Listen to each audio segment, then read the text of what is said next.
Il y a maintenant 2 ans, presque toute l'Asie a sombré dans la crise financière, qui est devenue ensuite économique et qui est maintenant sociale. Or, j'ai là, entre les mains, un rapport de la Banque mondiale qui s'appelle le miracle asiatique. Alors, qu'est-ce qui s'est passé ? Eh bien, je vous propose de faire un retour en arrière pour comprendre tout d'abord les mécanismes d'un tel miracle, puis la semaine prochaine, les mécanismes de cette crise majeure qui est loin d'être terminée et qui ne fut d'ailleurs nullement anticipée. Voici l'Asie orientale. Dans l'espace, le miracle asiatique a concerné une bonne part de l'Asie, du Japon à l'est à la Thaïlande à l'ouest.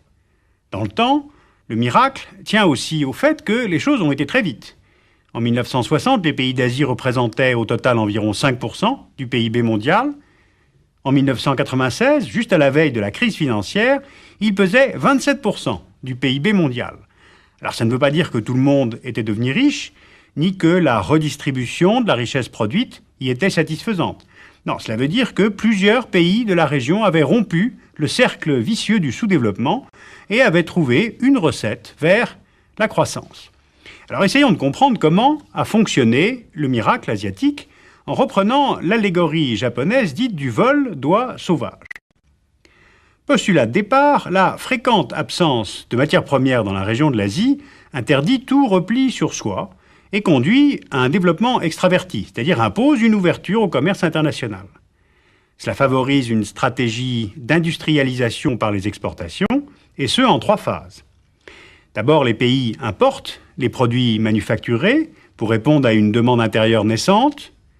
Ces mêmes produits sont fabriqués ensuite sur place pour limiter les importations, en bénéficiant souvent des transferts de technologie qui sont consentis par les Européens ou les Américains.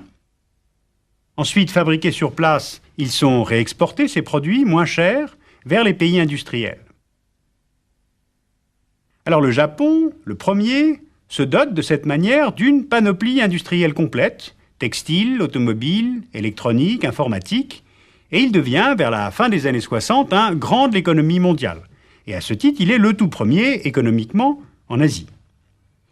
Le Japon, ensuite, est suivi, dans les années 70, par ce qu'on a appelé les 4 dragons. Corée du Sud, Hong Kong, Singapour, Taïwan. Ces 4 dragons, en accueillant des usines japonaises, ont pris le relais de la production, ils se hissent eux aussi vers de forts taux de croissance et sont entraînés dans la spirale vertueuse. Puis le relais est pris dans les années 80 par les tigres, c'est-à-dire Thaïlande, Malaisie, Indonésie, qui occupent un créneau tel que textile, confection, cuir, petite mécanique, électronique.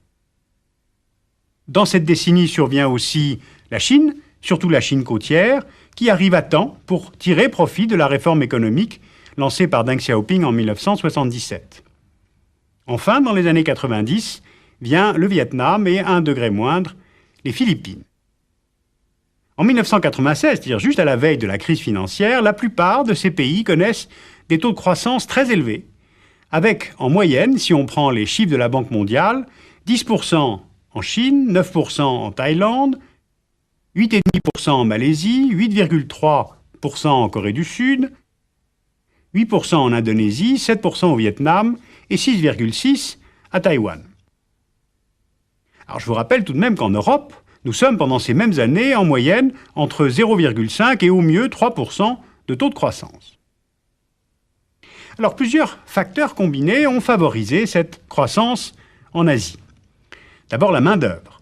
Les salaires sont bas, la main-d'œuvre au départ est peu formée, il y a peu de charges sociales et patronales, le coût de l'emploi est donc peu élevé. Donc les coûts de production sont réduits. Mais une bonne diffusion de l'éducation va assurer la formation et la maîtrise des nouvelles technologies.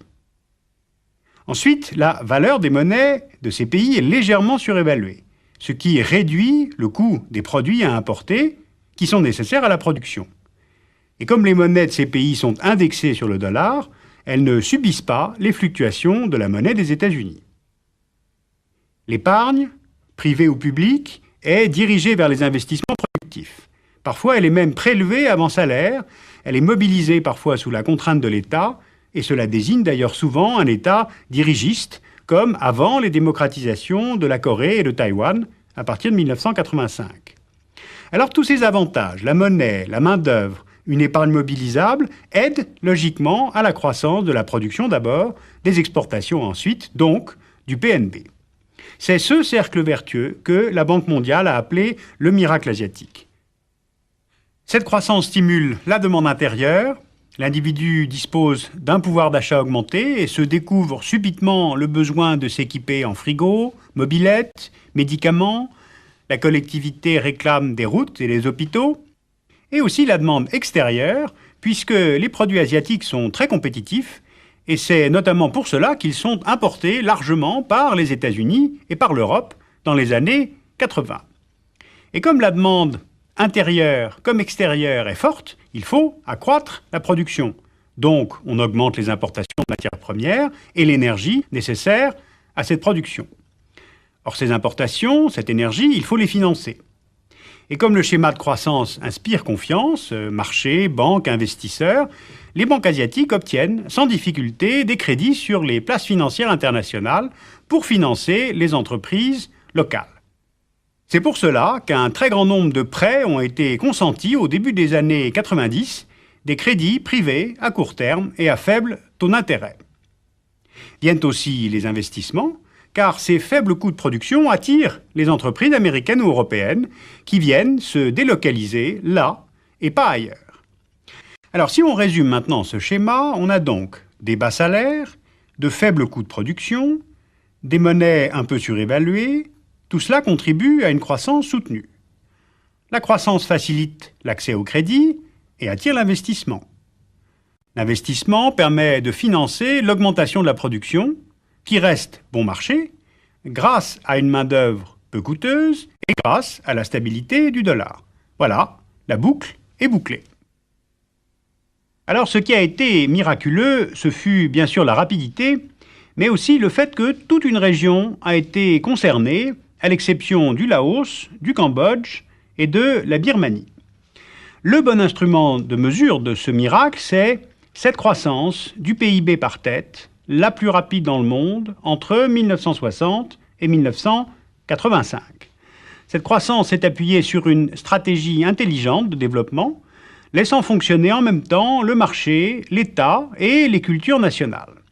Cette croissance asiatique a en effet un côté modèle, car elle semblait combiner le dynamisme de l'économie de marché avec les avantages d'une planification plus ou moins centralisée. Alors évidemment, un tel miracle colle très bien au credo libéral des grandes institutions américaines et internationales, Banque mondiale, FMI, etc.